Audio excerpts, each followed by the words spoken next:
Good afternoon. Good afternoon, everyone. It is Tuesday. It is 4 p.m. ET, and I am your host, Hank Phillippi Ryan. We are so pleased you have found us here on Crime Time on A Mighty Blaze, where every Tuesday at 4 p.m. ET, we interview another marvelous author.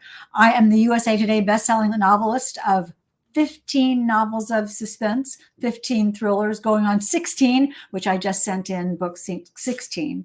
And my next book is called All This Could Be Yours, and more about that when the time comes. But the time has come right now to talk about The Act of Disappearing by Nathan Gower. It is brand new. Yay, there's the real version. Hi, Nathan. It's brand new and Nathan's debut.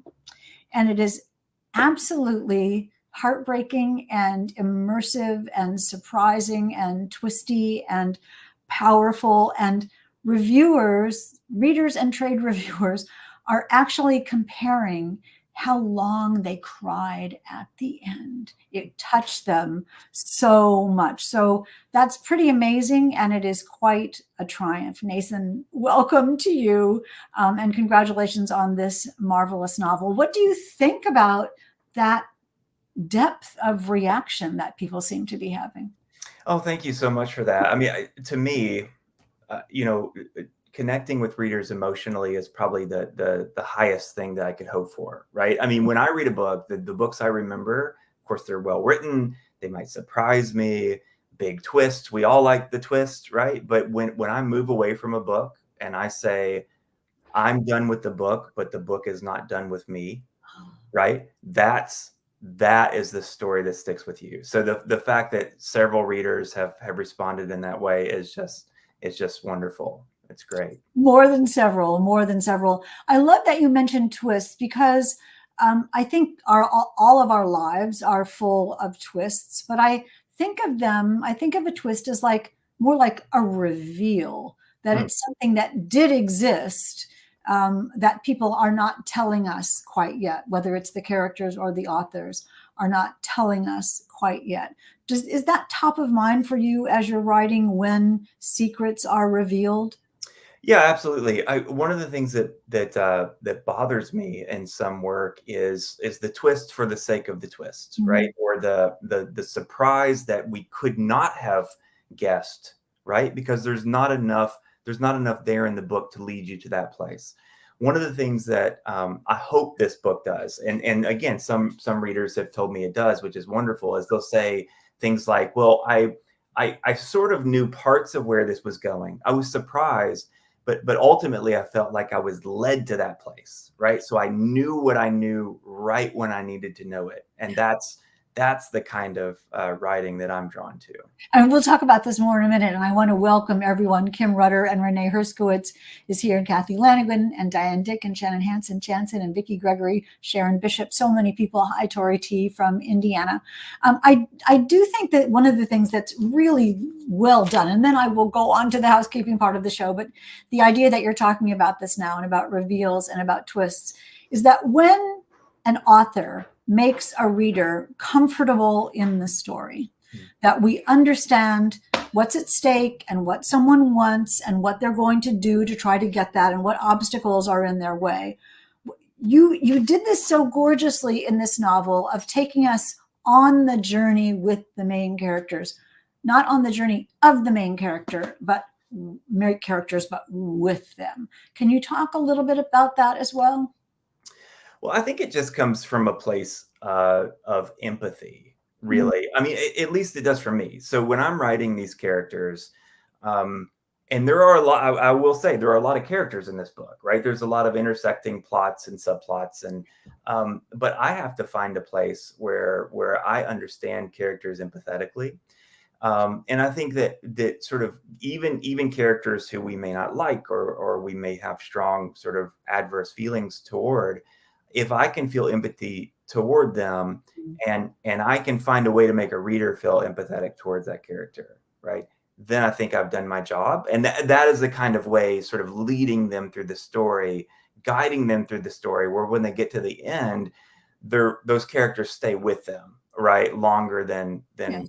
sort of the fade out of the book, I think. And so many reviews have called your book absolutely haunting, and it does stay with you. It just sort of sits on your shoulder and reminds you of the world. And we'll get to that. We'll get to your world and your book's world in a minute. We're talking today about The Act of Disappearing by Nathan Gower. If you are new to Crime Time, if you are new to A Mighty Blaze, welcome, welcome, welcome. We're so pleased that you are here. The backstory, which we need to know, is that Crime Time and A Mighty Blaze was started at the beginning of the pandemic 4 years ago now, going on 5, by the wonderful powerhouse team of Jenna Blum and Caroline Levitt to keep us reading and keep us writing and keep us discovering new books and keeping the reading and writing community together. And we are still going strong. And you will be going even stronger if you win a copy of The Act of Disappearing by Nathan Gower. You will be entered to win if you just leave a question or a comment in the chat during the term of this show. And then at the end, as always, we will spin the wheel of fun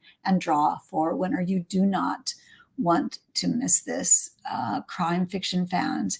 It's a crime fiction novel that leans into literary fiction. It's gorgeous. It's beautifully written. And as I keep saying, it's absolutely haunting and absolutely immersive. Deborah Press is here, and Renee Herskowitz is here, and Vicki Gregory with exactly the questions that I'm going to ask in like 1 minute. Until first, though, let me introduce Nathan Gower to you, and then I will stop talking. Sharon Bishop says, I read an arc and loved it. In fact, I posted my review on Amazon today. Don't look now. I'm sure I'm sure it's good, Nathan. Sharon is marvelous and a really wise reader.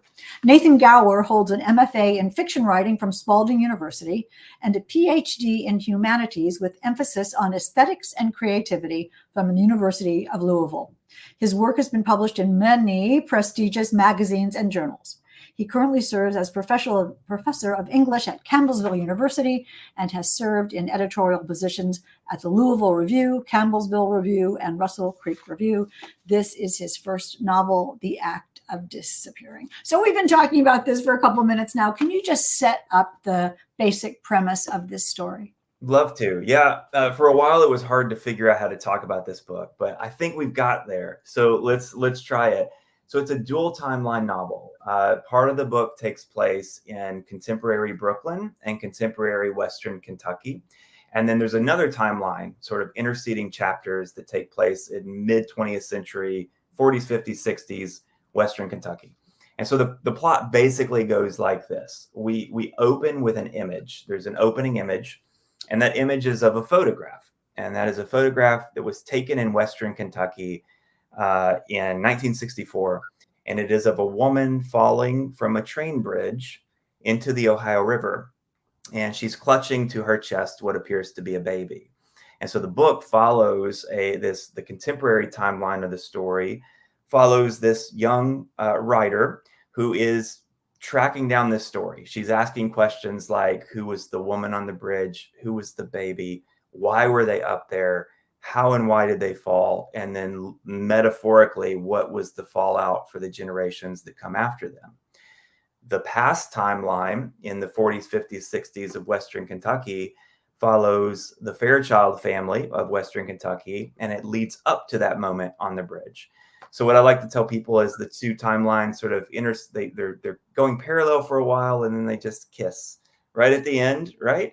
And hopefully tie the book up in satisfying and unexpected ways. And if that doesn't leave you wanting to read it, I don't know what will. The Act of Disappearing. They talk about in writing classes the inciting incident in a story. What happens that starts the dominoes of the causation of a story to fall. The inciting incident of this novel is really fascinating. Can you tell us a little bit about that?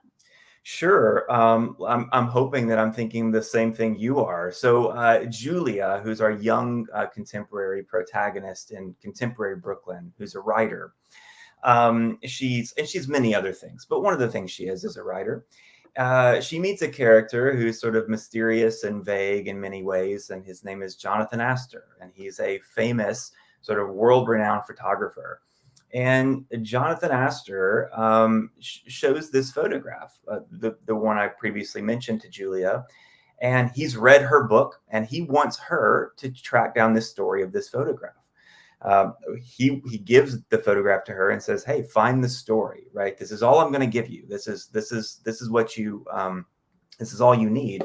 And Julia, of course, has questions. She wants to know, why me? Why am I the person to tell this story? And Aster's really not playing that game. He says, basically, find the story and it will lead you where you need to go. And that's it. She decides that she's going to do it, and she goes to Western Kentucky, and the journey starts. And it's fascinating because when you were talking earlier about liking a character, we may wonder why someone does something. Name any character in the book. You might wonder why someone does something, but you so clearly make us understand why they do what they do, and we are with them, as I said, on that journey. In that interchange where she sort of finally accepts the idea that she's going to go find what the background of this photograph is, and it's no spoiler because that's what the whole book is about. Sure. Someone says to someone else, "It's not my story to tell," and someone says to someone else, "The story is a burden." How do you feel about that a story is someone's to tell, and that a story might be a burden in a family, and not just this story, but all of our family stories might be a burden? Can you talk a little bit about where that comes from in your mind? Yeah, I think so. Sort of two-part to that question. I would say there are many stories, right, that can be told in many different ways. But I have this sort of firm sense that there is a story out there in the universe, right, waiting to be told, but it can only be told by the right person, right? Because if somebody else tells it, it's a different story. And Jonathan Astor, this world-renowned photographer, he says those words to Julia. She says, "Why me? Why this? Why now?" And he says, "Well, this is a story that must be told, but it's not my story to tell." And of course, Julia has questions. Why is it her story to tell, et cetera, et cetera? And those things are sort of unfurled in the context of the book. But yeah, I think that stories can also be burdens. And I think that part of the burden of a story that maybe you only know is the fact that that you don't have anybody to share that story with, right? I have stories like this in my own family. This is being broadcast on the interwebs, so I won't go into detail about what those stories are. But I think we all have personal histories in our families. That may be burdensome, and the way that we get over that, or the way that we maybe understand that story better, is to find the right people to tell it to. And maybe in telling it, we explain it to ourselves. Absolutely. Yeah. Yeah. And sometimes we don't, even as an artist, I'm not really always sure why I'm telling the stories that I'm telling, but I discover it along the way. And so I think that could be true as well. And also, you were saying something a minute ago that was so fascinating, is that sort of depending on who tells the story, it may be a different story. And something that we believe that may not be true, or may have a different truth. And one of the vehicles that you use so gorgeously in The Act of Disappearing, if you just joined us, we're talking about The Act of Disappearing, the debut novel by Nathan Gower, is starting with a snapshot. And a snapshot feels like you know something when you look at it, but it's just that, a snapshot, a moment in time with no context. And anything could be behind that. Was that something that was fascinating to you? Absolutely. I love photographs. I love photography. And one of the things, I love it for many reasons, but one of the things that I love about good photographs, and I'm talking about the kinds of pictures that draw you back time and again, like one time is not enough to look at it. But one of the things that I love about photographs is they tell what's happening in the now, right? This instantaneous moment that's captured on film. It's fleeting light that's captured, and that moment is forever gone. You can't ever capture it again. Yeah.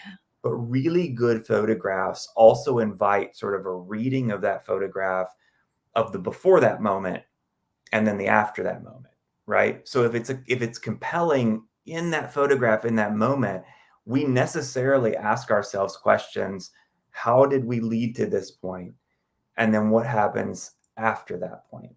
And there are many photographs in history that I find to be compelling. There is no real photograph of a woman falling from a bridge, right? That I was was just not. going to ask you that. Yeah, that's one of the questions I've been asked. Is it inspired by a real photograph? And I can talk about the inspiration for the Yes, book. too. Where did it come from, if Yeah, not from, I mean, I can imagine it being from a real photograph. And yeah, the description of the photograph in the book is so vivid that yeah. I sort of think, oh, I think I've seen that. And then I think, Yeah. no, Well, I haven't seen that. thank you for saying that.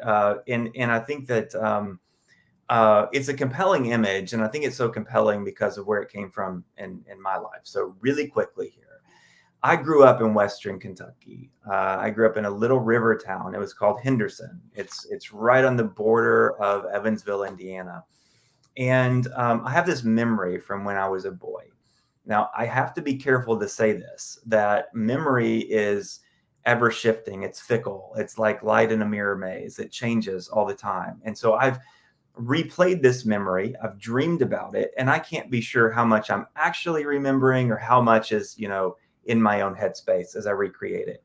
But here's the abridged version of this memory as I'm sitting on the shoreline of the Ohio River between Kentucky and Indiana. There's this truss train bridge. It's a real bridge. Western Kentucky. I grew up, in a city right under that bridge, and I'm with my maternal grandmother, and her name is Mamaw because we do not have maternal grandmothers in Kentucky. We have Mamaws and Meemaws, and this one's a Mamaw. And my Mamaw is looking up at this train bridge with me, and she says, she's sort of dreamy-eyed and distant, and she says, I wonder what it would be like to fall from up there. Now, again, that's a weird image. It's a weird memory for me to have. And why would somebody say that? Why would somebody of my grandmother's generation say that? Etc. One day, flash forward way into the future during the height of the pandemic, I had a dream about that conversation. And again, what's dream, what's memory, I don't know. But I wake up and I write down that image. And the image that I specifically had from that dream was indeed a woman falling from a train bridge, but she was clutching a baby in my dream sequence. And so after that, the book just sort of took hold. I didn't know what to do with that image. And it sort of, I got to plotting and planning, and it came from that.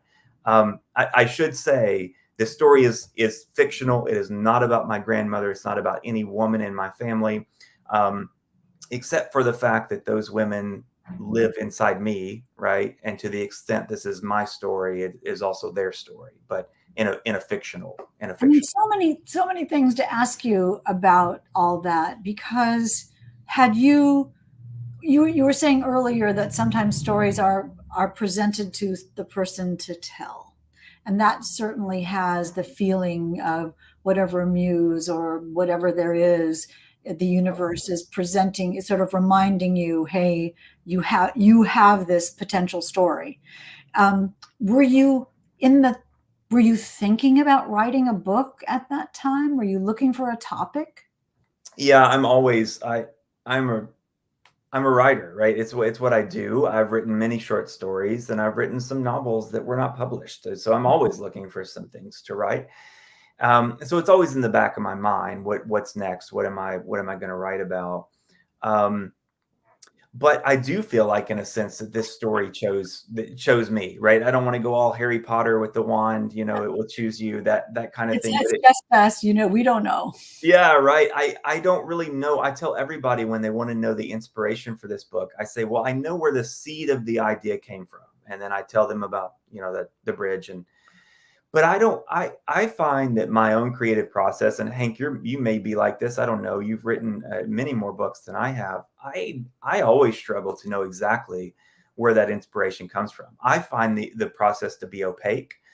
I find the process to be a discovery process along the way.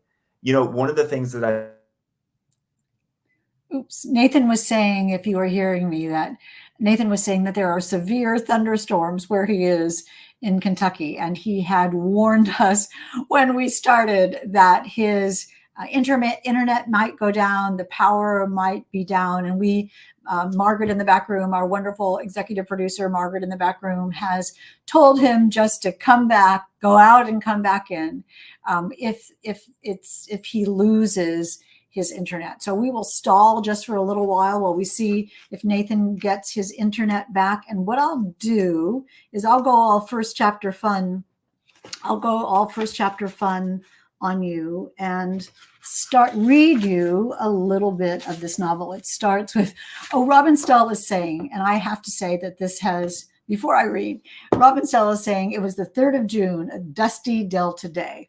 And I have to tell you that ever since I started reading The Act of Disappearing, I have been thinking about and singing in my head the Ballad of Billy Joe, which is such an image. And I think all of us, I mean, how many know about is it the Legend of Billy Joe, the Ballad of Billy Joe?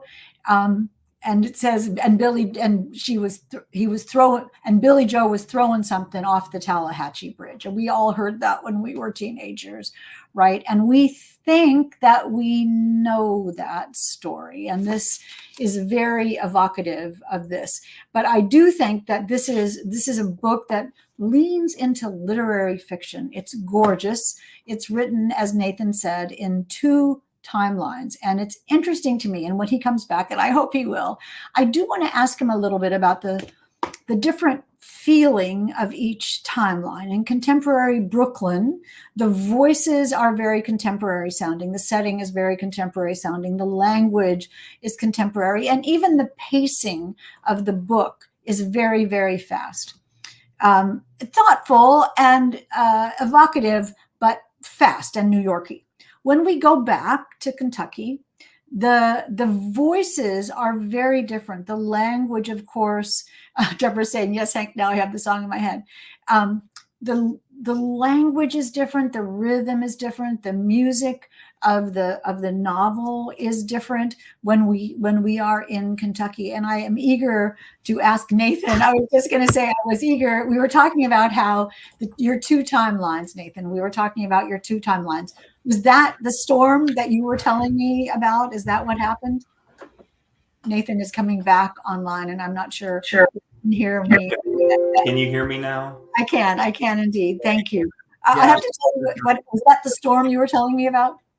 I think so. My internet just completely cut out. I'm actually on a totally different computer right now. So very fast work on your part. That's some brilliant high-tech juggling. I have to tell you what happened when you were gone.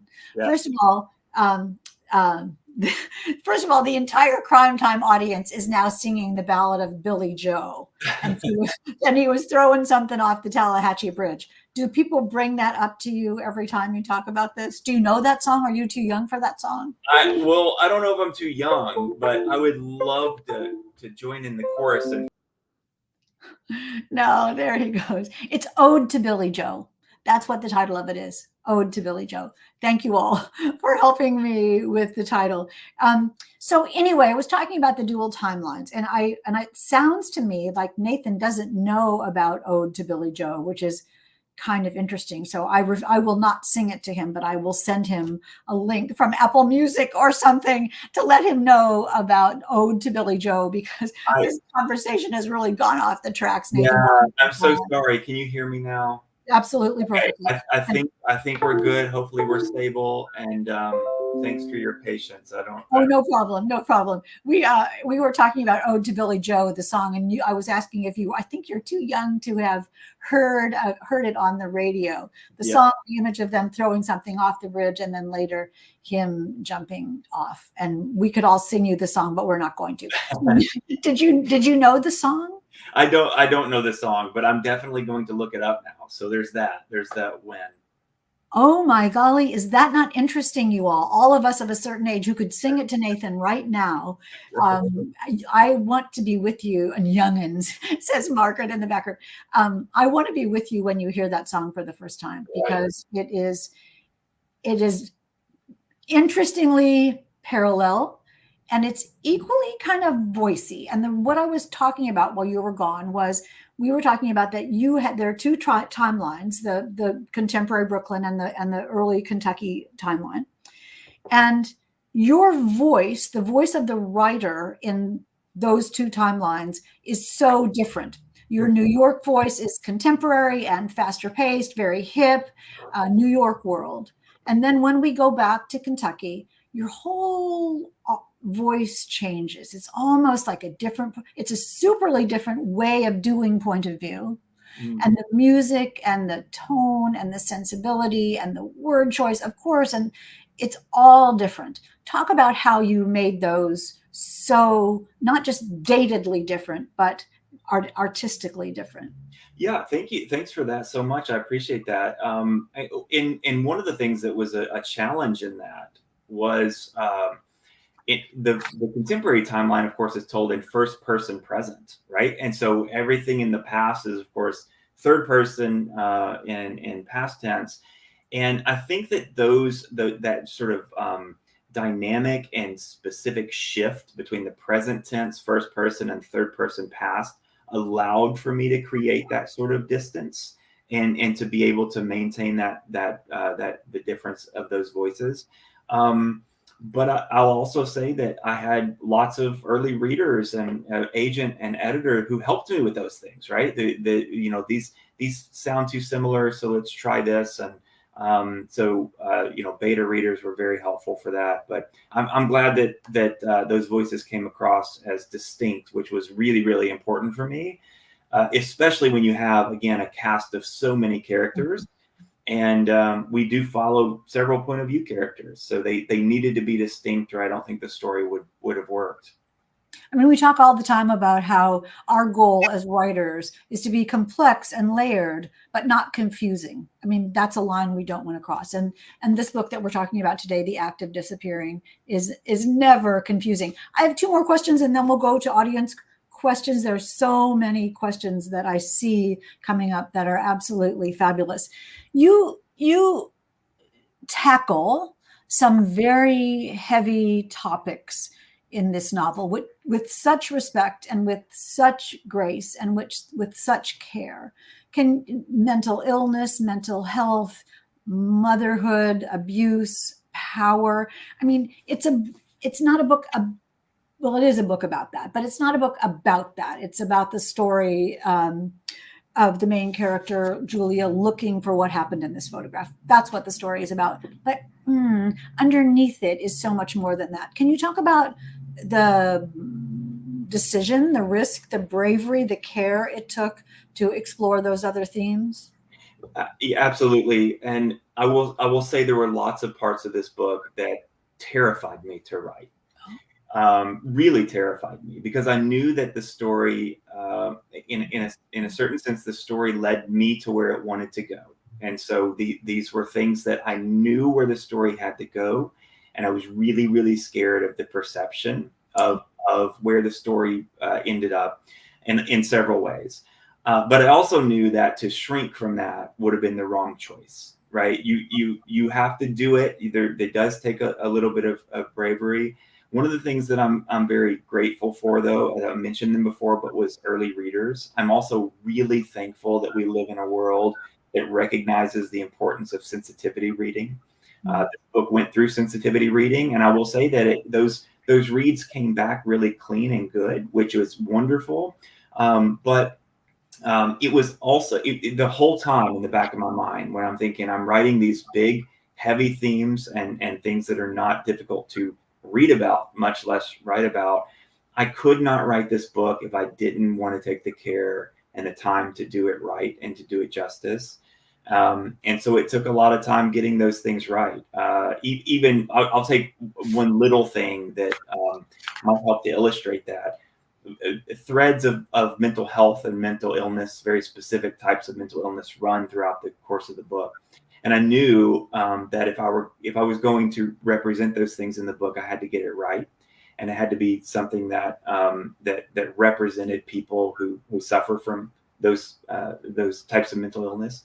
And so I leaned on personal history in my own family, but also research, and hopefully came out with sort of an authentic perspective for those characters. And it comes out so beautifully, and that's part of what makes the book so touching and poignant and real. And I think, if I could, I think at the end, optimistic. You leave. I think the reader is left with hope. Is that how you meant the end to be? Yes, thank you so much for saying that, because oftentimes these discussions, I've been talking with lots of wonderful people, and they talk about how heavy the book is, and it is. There's a lot of heavy stuff that happens in the book, but absolutely one of the things that I said to my editor was, we talked about the ending quite a bit, and I said it has to end on a hopeful note. Mm. For me, that was so important, and I wanted the reader to go away feeling, yeah, sad.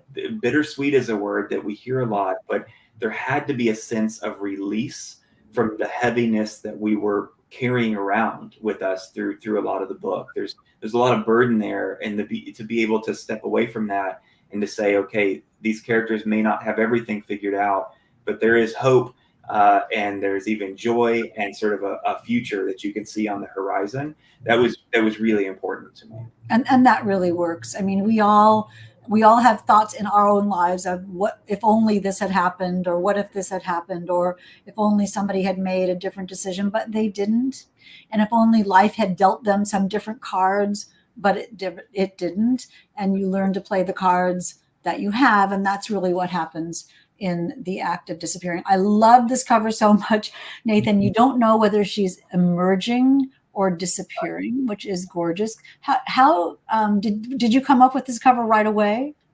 No, not at all. In fact, I will say, Hank, I didn't come up with a cover at all. Well, Because, as we know, right, we authors don't always have, complete control over this stuff. But what I will say is, we went through, the team at Mira Books went through an abundance of covers, lots of different options, some not so great, and some, heading in the right direction. But I think that we ultimately landed on a great spot. I love the cover. I think that it works just right for the type of book that it is, which sits in this like liminal space between literary fiction and mystery, and I think it really reflects a lot of the thematic content. So I didn't know if we'd get here. I didn't know if we'd get to a place that I really loved it, but I do. And I think that the team did just a really wonderful job with that. So many people say they cried at the end of this, and I'm among them. Did you? When I was writing, I don't know if I cried when I was writing it, but I've read the book 25, 30 times. And I will say, even now, when I get to the end of the book, I still get teary-eyed over it. And I think a lot of that is, and of course I know what happens, right? We know what happens once we've read the book, but these characters mean a whole lot to me. And part of that is just because, I wrote them, but I don't feel like I'm in control of them. I feel like they controlled the story, and a lot of them are reflective of real breathing, living people that I know, sort of amalgams of those people. And so seeing where the story ends up, it gets every time it gets me. Yeah. And you brought this up, so I'm going to go for it. You talked earlier about the women who live inside you. And I sort of latched on to that because the territory of this novel, of The Act of Disappearing, is motherhood and family and found family. And it feels very lusciously female to me. And I don't want to step over any lines here. Can you just save me from this line of questioning? What do you think about it? I love this question. I'm glad you said it. Early on, I was doing some interviews, and nobody seemed to really want to ask the question. Right? This is a book that sits in a very in a space that is occupied by women. Right? In some ways, this has been marketed as women's fiction. Mm-hmm. And Hank, can I tell you that I'm not sure what women's fiction means, other than literary fiction that men won't read because it has women protagonists, Mm-hmm. right? But what I will say is, there's a couple things I'll say. And one is, I knew that this was the story that had to be written. I tried to write Julia's character as a man. I tried it for several chapters, and the whole book fell apart. It would never work. It would never work. You're right. And because a lot of the parallels between Julia's section and the past narratives completely fell apart. They didn't work anymore. Mm-hmm. can I tell you why I chose to try to do that? It was out of fear. It was a place of fear. It was a reaction that I didn't know, A, if I could do the story justice the way that it should be told. But B, even if I did the story justice, would there still be perceptive hurdles that I would have to clear? I'm a straight cisgender man, right? And I'm writing a book in a space that is occupied mostly by women. But I will say this, Hank, is if I pick up books, 9 times out of 10, what I'm reading is so-called women's fiction. It's what I'm drawn to. These are the books that I love. It was just one thing after the other. I didn't set out and say, oh, I'm going to write a book that's about motherhood. That's where the characters took it. I wasn't going to set out and write a book that was supposed to be like fiercely about women. The characters just made it that way. And again, I'm thankful that my beta readers are women. My agent is a woman. My editor is a woman. My dearest friends are mostly women. My earliest reader, my wife, she reads everything I write. And all along the way, I was getting some great feedback and insight. But it was a terrifying thing to do, and hopefully I've done it justice. Well, you have indeed. And I'm just thinking as you're talking how frustrating it is even to have that conversation, that maybe some years from now that kind of a question would never emerge. Women's fiction, literary fiction, it's just a terrific story told by a wonderful author who's caring, where we can't wait to find out what happens to the characters we have come to love, and we burst into tears at the end. Who could judge something, who could put a label on something like that? That's what we mean when we say, oh, it's a good book. And this, indeed, The Act of Disappearing, is a good book. So many questions this afternoon. Let's take some questions and then we'll give away a copy of The Act of Disappearing. Sherry says, hey, Sherry, how did you write the timelines? In order, in one time at a time, or did you weave them, or did you do them woven together? That's a great question. I love that question, Sherry. Thank you. So I'm also a screenwriter. I teach screenwriting and I dabble in screenwriting. And one of the things that helped me tremendously with this book was I did a storyboard for it. So I took the book has, I don't know if we've talked about this. There's a lot of chapters. There's short chapters. So there's like 80 plus chapters in the book. And so I had a note card for every chapter. And it would write, the beat of the chapter, the characters whose point of view it was in, what happens, and importantly, who knows what and when. Because there's a puzzle going on, especially as we go back and forth in time throughout the course of the book, that I had a hard time keeping it straight. At one point, Sherry, I did write a large section of the past narrative because I couldn't keep going back and forth as I was writing. So I wrote a large section of the past. And then I said, okay, what does Julia know? When does she know it? And how does it interlock with these past chapters? And then I wrote to those spaces. So it was, I don't think I was very much appreciated how difficult of a task it would be until I was in it. And then once you're in it, what do? You're going to have to finish it, right? So I found a way to do it, and I appreciate that question. And the rhythm of it is wonderful, like a music with a refrain. It doesn't ping pong throughout, back and forth through the chapters. It's some of this, and then some of this, and then longer of this, and then longer of this. So you never lose your spot, and you never think, oh, come on, I was just getting into that, and it changes. You handled it gorgeously. Who else has a question? Is the culture in Western Kentucky unique or different from other parts of Kentucky? Oh, Vicki, good question. Vicki, that's a great question. I love it because, listen, I don't mean this. If it sounds derogatory, I don't. But in publishing, right, it's very New York centric, right? So sometimes I'll be talking to my editor or agent or whatever, and they'll say things about Kentucky, right? And Kentucky is not a monolith, of course. No state is. Western Kentucky is definitely unique. A lot of people think Kentucky who are not from Kentucky, and they think a specific region of, say, the Appalachia, mountains, those kind of things. Western Kentucky is not like that. The mountains are beautiful in the eastern part of the state, but northern, central, western, eastern, there's lots of different sort of people and customs and traditions, and that's a wonderful question. Thank you. Yeah. I'm from Indiana, so I recognize where this is. Who else has a question? We have just a couple more minutes. What research did you do on the history in Western Kentucky? Did you have to do? Well, yeah, you did. You would have to do a lot.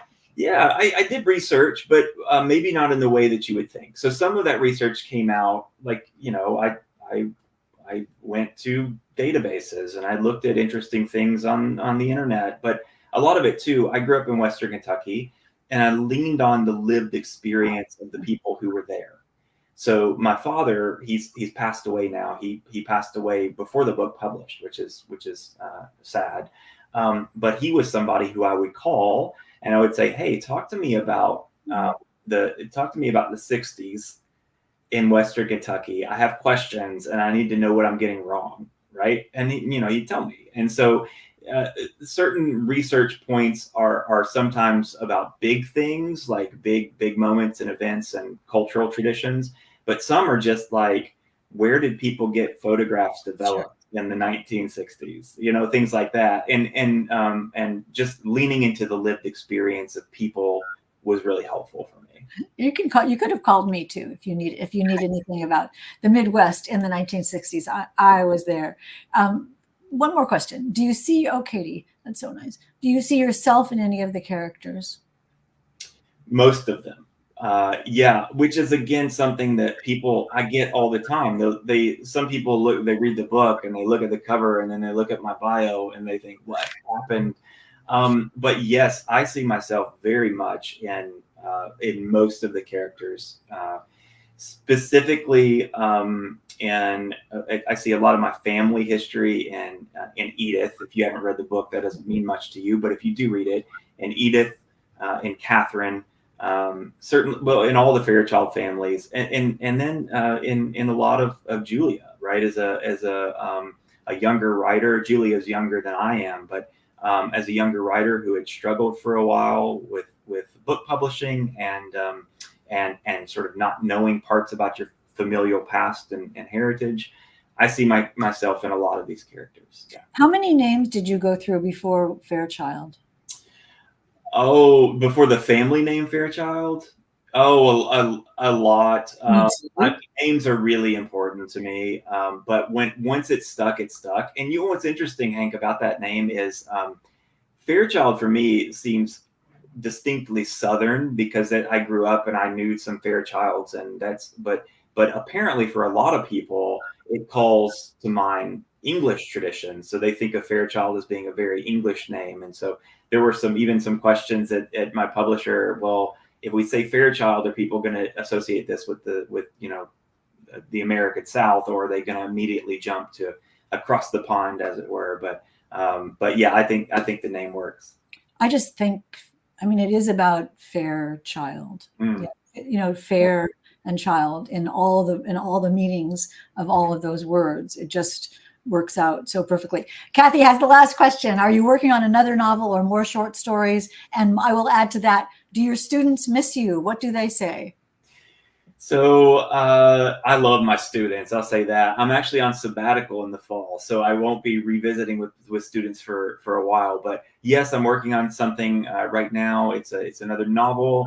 I can't say much about it at the moment, but I'll say it fits right into this sweet spot that I found, sort of crossover literary genre fiction, where the act of disappearing occupies. It's a story with a big hook and a mystery at its center, and I think rich and interesting characters. So hopefully I'll be sharing more about that soon. And we will invite you to Crime Time when it comes out. I can't wait to read that new book. You are such a star, and this is so gorgeous and brilliant. And not right now, but when the show is over, run and click and go look for The Act of Disappearing. But one of you will not have to do that. One of you will get a free gift. Is there such a thing as a not free gift? A gift of The Act of Disappearing from Nathan and his publisher. Let's spin the wheel of fun and see who wins that as I contemplate whether there's a free gift. It's sort of like I thought to myself, who else are you going to think to? And the winner is Deborah Press. Hooray. I love this. Deborah is a veteran of Crime Time, and I am so pleased that Deborah has won The Act of Disappearing by Nathan Gower. So you are going to get some info, Deborah, about how to contact us, and we will contact Nathan's publisher, and they will get you a copy of this marvelous book. Before I let you all go, and before I say a final goodbye to Nathan, let me tell you that next week at 4 p.m. ET, right here on Crime Time, and I want you all to do a little drum roll, we are having Ruth Ware, whose newest book is One Perfect Couple. And I will tell you, if you I don't know how she does it. I do not know how she does it. This is a straight up Agatha Christie meets Survivor meets Lord of the Flies. And there you have it. And no one can pull it off. She is the queen of layered suspense. There it is, unputdownable. I hate that word, but there you go. There it is. I stayed up way too late reading this book because I had to see what would happen. Next week, 4 p.m. ET, right here on Crime Time, Ruth Ware, and One Perfect Couple. And I cannot wait to talk to you about this. Nathan Gower, thank you. It has been so marvelous to talk with you. Congratulations on everything. Thank you so much. What a treat this has been. I'm sorry for the technical difficulties, but glad we were able to make it work. And I thank you so much. We've all forgotten about the technical difficulties. You were absolutely marvelous. And I know everybody cannot wait to read this book. One more thing, Nathan, when this is over, go to the Crime Time page on A Mighty Blaze and look at the comments. Look at what people are saying about you and your novel. It is so enthusiastic and so affectionate and so delightful that I don't want you to miss out on that wonderful moment. As for you, Crime Timers, thank you so much for being here today. You know how much I love you and how much I really appreciate you being here. So we'll see you next week at 4 p.m. ET with Ruth Ware. And until then, remember, it is always safe inside a book. And we will see you next time.